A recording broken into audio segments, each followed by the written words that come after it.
Welcome to this episode of the weekly News Roundup.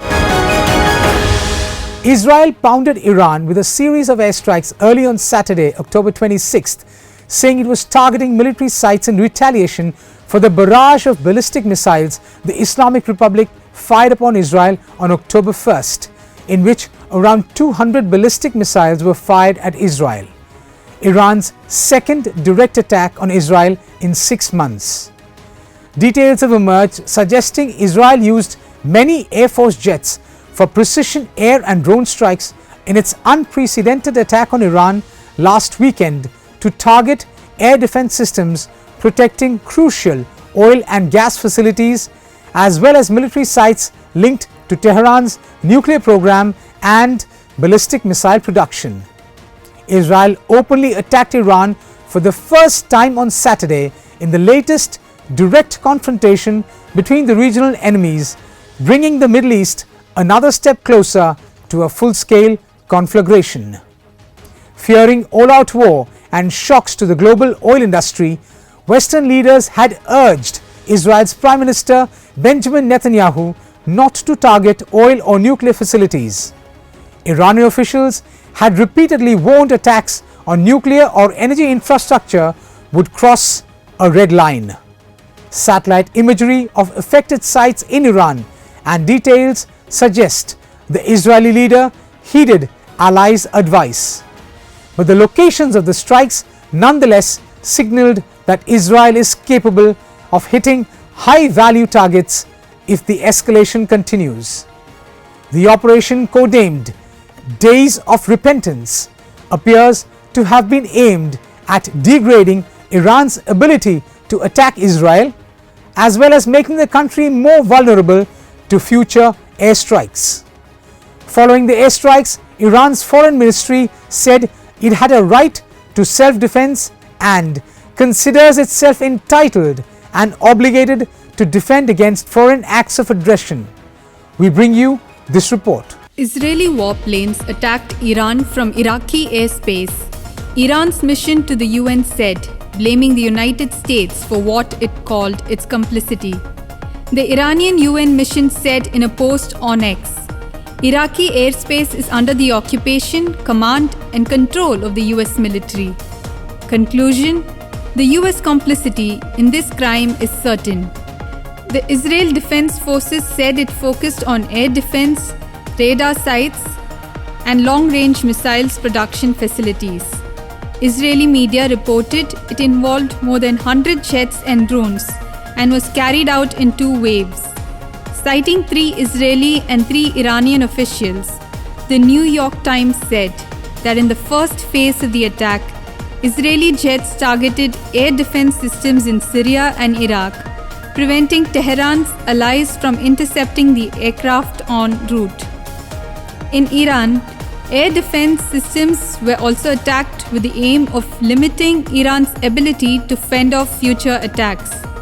Some of the targeted systems are supposed to protect important sites including the Abadan oil refinery, the Bandar Imam Khomeini petrochemical complex, the gas field Tanja Bijar, and Bandar port in the south of the country, the paper said. 3 Russian-made S-300 air defense systems around Tehran were also reportedly hit, as well as the Parshin and Parand military bases, it added. Social media videos appeared to show damage to a factory near the capital that builds oil and gas industry machinery. How many sites were targeted and the scale of the damage is still unclear, although Israeli media reported about 20 hits. Netanyahu has claimed that the Israeli operation had fulfilled its goals, rendering missile production sites used to attack Israel inoperative, as well as taking out air defense systems. Iran vowed to respond to Israel's strikes on the country this weekend, which Tehran says killed 5 people, but said it does not want a wider war. President Masoud Pezeshkian told Iran's state-run IRNA news agency, "We do not seek war, but we will defend the rights of the people and the nation, and we will give an appropriate response to the Zionist entity's aggression." The Iranian president warned tensions would escalate if Israel continues its aggression and crimes, and accused the United States of provoking the regime into committing these crimes. Israel has said its strikes on Iran hit military targets and were in response to Iranian attacks on Israel earlier this month. Israel's Chief of General Staff, Herzi Halevi, warned on Sunday that any threat against his country would be dealt with militarily. He added that Israel had used only a portion of its military capabilities during Saturday's strikes on Iran. He said, "We will now see how things develop. We are prepared for all scenarios in every arena." Israel had a relatively muted public posture immediately after the strikes, which was intentional according to a source familiar with the government's thinking, aimed at giving Iran the opportunity to downplay the strikes and avoid further escalation. Iran's government seemed to seize that opportunity initially, claiming the strikes caused only limited damage at military sites, even as it acknowledged that one civilian and 4 Iranian soldiers were killed. 4 years after Indian and Chinese soldiers engaged in a brutal and deadly clash in 2020 along a disputed Himalayan border, Prime Minister Modi and Xi Jinping have finally met formally on the sidelines of the BRICS, which is the Brazilian, Russia, India, China and South Africa summit in Russia. The meeting came days after the two sides announced they had reached an agreement on disengagement and resolution of issues in these areas. On Wednesday, Prime Minister Modi and President Xi welcomed the step and pledged to resume dialogue between the two countries. The leaders have agreed to set an early date for a meeting between their top officials to resolve the issues. While the meeting between Modi and Xi saw their first formal talks since October 2019, the leaders had a pull-aside meeting at the G20 summit in Bali in 2022. Months later, China said they had reached a consensus during the meeting to restore bilateral ties. In 2023, External Affairs Minister S. Jaishankar met his Chinese counterpart Wang Yi on the sidelines of the Shanghai Cooperation Organization summit in Kazakhstan and agreed to step up talks. Last month, Mr. Jaishankar said about 75% of the disengagement at the border had been sorted out. We bring you this report. The military standoff also affected business ties between the two countries as Delhi increased its scrutiny of Chinese investments in the country and banned several popular Chinese mobile apps including TikTok. It also stopped direct passenger flights to China. Last month, civil aviation authorities from the two sides also met and discussed early resumption of direct passenger flights. On Monday, Jaishankar said the two countries had agreed to resume border patrols and go back to the situation that existed before the 2020 clash.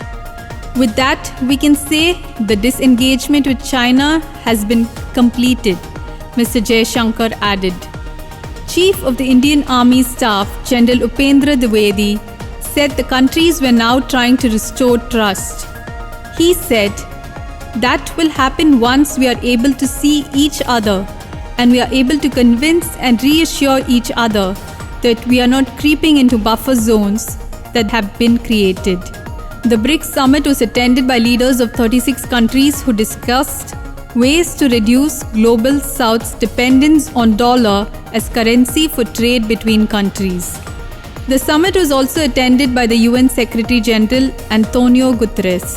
President Xi told PM Modi that the international community was watching the meeting closely. He said Delhi and Beijing must set an example for boosting the unity of developing countries and to contribute to promoting multipolarization and democracy in international relations. China and India are both ancient civilizations, major developing countries and important members of the Global South. We are both at a crucial phase in our respective modernization endeavors, he added. In latest news coming in, both the Chinese and Indian armies have started the process of pulling back troops from the border in West Ladakh. The disengagement process of Indian and Chinese troops in Ladakh's Depsang and Demchok is expected to be completed on Tuesday. Both armies will henceforth commence the coordinated patrolling of areas they were unable to reach after the standoff began in April 2020, army sources said. Satellite images in the public domain have also shown that the temporary structures in Depsang and Demchok have been dismantled by the Chinese. Sources in the army added that the dismantling of temporary structures in these two areas is almost complete and a certain amount of verification has already taken place on both sides. The verification process is being done physically as well as using unmanned aerial vehicles. Troops on both sides are also being withdrawn to be stationed at depth in the rare locations as part of the disengagement process. The patrolling, which will be undertaken to points hitherto inaccessible since April 2020, will be done by small parties of troops numbering around 10 to 15 soldiers. We move now to the US presidential elections, and with just days to go before the elections, it is a tough fight between Kamala Harris and Donald Trump, who made some of their final election pitches to voters on Wednesday in North Carolina, a swing state with a Democratic governor that has backed Republican presidential hopefuls for over a decade. The contest between Harris and Trump is too close to call nationally, and last month's hurricane damage has made North Carolina's results especially hard to predict. Harris, a Democrat, and Trump, a Republican, are battling for a state that Trump won by under 1.5 percentage points in 2020. While North Carolina is still reeling in the aftermath of Hurricane Helene, it remains to be seen which way the voters will swing. At stake in the election is who will run the world's richest and most powerful country. Kamala Harris and Donald Trump diverge on support for Ukraine and NATO, abortion rights, taxes, basic democratic principles, and tariffs that could trigger trade wars. We bring you this report.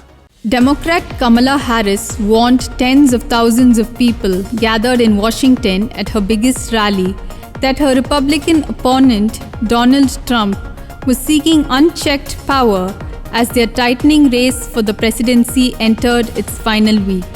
Harris spoke on Tuesday evening to an outdoor rally estimated by her campaign to number more than 75,000 people at the spot near the White House, where on the 6th of January 2021, Trump addressed his supporters before they attacked the US Capitol. More than 53 million Americans have already voted in the election according to Election Hub at the University of Florida in a battle that will decide who runs the world's richest and most powerful country for 4 years. Harris was flanked by American flags on stage and surrounded by blue and white banners that said "Freedom" with a well-lit White House behind her. The crowd included older people and college students, people from overseas, from New York, and from nearby Virginia. A poll showed that Harris's lead had eroded to just 44% to 43% among registered voters. Harris has led Trump in every poll since she entered the race in July, but her advantage has steadily shrunk since late September. Trump and his allies have sought to play down the violence of the 6th of January. Thousands of his supporters stormed the Capitol, sending lawmakers fleeing for their lives after Trump's address on the ellipse, where as president in 2021, he told the crowd to fight like hell to prevent Congress from ratifying his laws. 4 people died in the ensuing riot at the Capitol, and 1 police officer who defended the Capitol died the following day. Trump has said that if re-elected, he would pardon the more than 1,500 participants who have been charged with crimes. As Harris spoke in Washington, Trump visited a heavily Hispanic city in Pennsylvania 2 days after comedian Hinchcliffe's comments about Puerto Rico drew outrage at the New York rally. The US Census Bureau says Puerto Ricans are the largest Hispanic group in Pennsylvania, a state that holds the highest number of electoral college votes of the 7 battleground states expected to decide the election. Harris, who would be the first female president, and Trump seeking a return to office after his 2017 to 2021 term, diverge on support for Ukraine and NATO, abortion rights, taxes, basic democratic principles, and tariffs that could trigger trade wars. The economy looms large over next month's presidential election as tens of millions of Americans begin casting their votes. Employers are hiring and inflation is fading, but consumers are still counting the cost of years of soaring prices. Polls show voters of all persuasions remain unhappy about the state of the economy. Kamala Harris and Donald Trump have laid out plans they say will transform the world's largest economy and tackle voters' concerns. Come November 5th, those plans are likely to have played a large part in who will win the White House.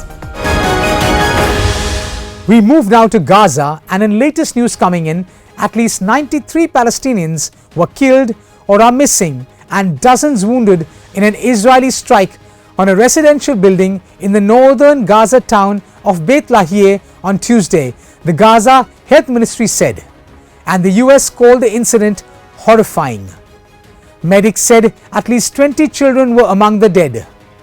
Gaza's health ministry in a statement said a number of victims are still under the rubble and on the roads, and ambulance and civil defense crews cannot reach them. There was no immediate Israeli comment. The Israeli military has frequently questioned figures on death toll published by the Hamas-run media office, saying they were often exaggerated. Israel's main ally, the United States, said it was concerned by the high casualty toll, with State Department spokesperson Matthew Miller calling it a horrifying incident with a horrifying result. US officials have reached out to the Israeli government to ask what happened. Miller told reporters, adding he was aware of reports that many of the dead were children. The UN Human Rights Office said it was appalled by one of the deadliest single attacks in nearly 3 months, calling for a prompt, transparent investigation into the circumstances. Video footage by media outlets showed several bodies wrapped in blankets on the ground outside a bombed 4-story building. More bodies and survivors were being retrieved from under the wreckage as neighbors rushed to help with the rescue. We bring you this report. The Palestinian Civil Emergency Service said around 1 lakh people were trapped in Jabalia, Beit Lahia and Beit Hanoun without medical or food supplies. The health ministry said on Tuesday those wounded in the Beit Lahia strike could not receive care as doctors had been forced to evacuate the nearby Kamal Adwan hospital. Critical cases without intervention will succumb to their destiny and die, the ministry said in a statement. Gaza's emergency service said its operations had come to a halt because of the 3-week Israeli assault into northern Gaza. Israel says its campaign is to destroy Palestinian militant group Hamas, whose fighters had regrouped to the area in the year-long war.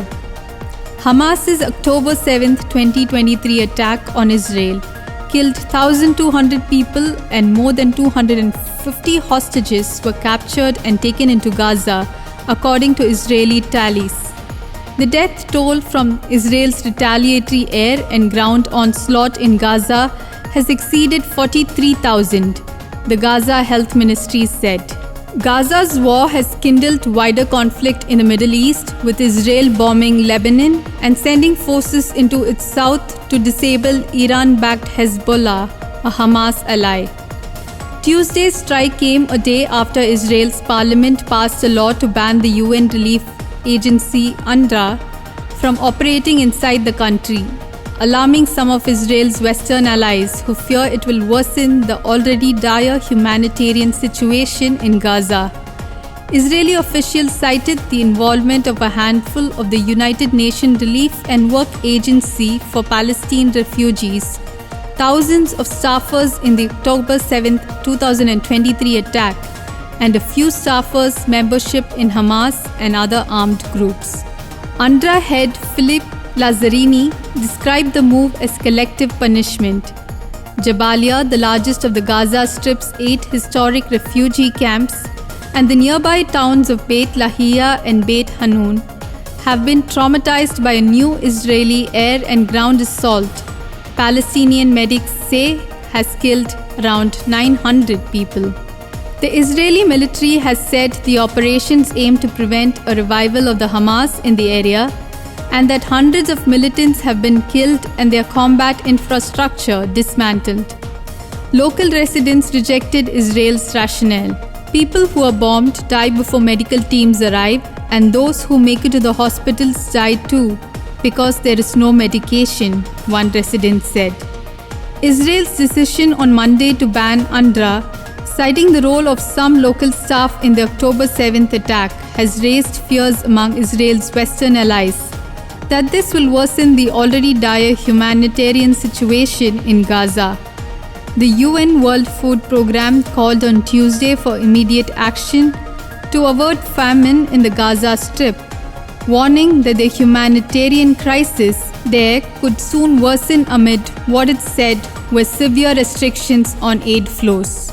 Israel's main ally, the United States, said on October 13th that it must take steps within 30 days to improve the humanitarian situation in Gaza or face potential curbs on US military aid. In latest news coming in, North Korea's Foreign Minister Choi Soon-hui arrived in Russia for talks as the Russia-Ukraine war appeared to take a dangerous new turn, with NATO and South Korea expressing alarm that North Korean troops could soon be joining in on Moscow's side. US President Joe Biden said Ukraine should strike back against North Korean troops if they cross into Ukraine. NATO said on Monday thousands of North Korean troops were moving toward the front line, a development which has prompted Kiev to call for more weapons and an international plan to keep those troops at bay. The Pentagon confirmed that some North Korean soldiers are in the Kursk region, a Russian border area where Ukrainian forces staged a major incursion in August and hold hundreds of square kilometers of territory. A couple of thousand more are heading there, it said. The United States has said any North Korean troops fighting in the war would be fair game for Ukrainian attacks and that Washington would not impose any fresh limits on Ukraine's use of US weapons if North Korea entered the fight. South Korea, which remains technically at war with the nuclear-armed North decades after the 1950-1953 Korean War, also condemned the deployments, with officials in Seoul worried about what Russia may be providing to Pyongyang in return. We bring you this report. Ukraine's President Volodymyr Zelensky said after talks with South Korean President Yoon Suk-yeol on Tuesday that the North Korean moves were sending the war into a new phase. Zelensky said on X, "This war is becoming internationalized, extending beyond two countries. We agreed to strengthen intelligence and expertise, intensify contacts at all levels, especially the highest, in order to develop an action strategy and countermeasures to address this escalation," Zelensky said. Yoon told Zelensky that if North Korea receives aid from Russia and is able to glean military experience and knowledge from its involvement in the war, it would pose a great threat to South Korea's security. South Korea has said it may start supplying weapons to Ukraine if North Korean troops joined Russia's war. Putin has not denied the presence of North Korean troops in the country. What role the North Korean troops may play is unclear, but the Pentagon said initial indications are that Russia might field them in infantry roles.